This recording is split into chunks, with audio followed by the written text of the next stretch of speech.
عزیز دلم یار کم طاقتم، بمیرم دمی بی تو راحتم. عزیز دلم سهل کم حوصل، خبر زم نداری مکن زم گل.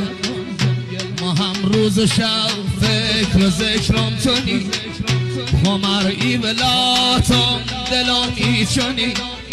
خیالی کنی نیدنت راحته، به قرآن که هر ثانیه ساعته، به قرآن که هر ثانیه ساعته.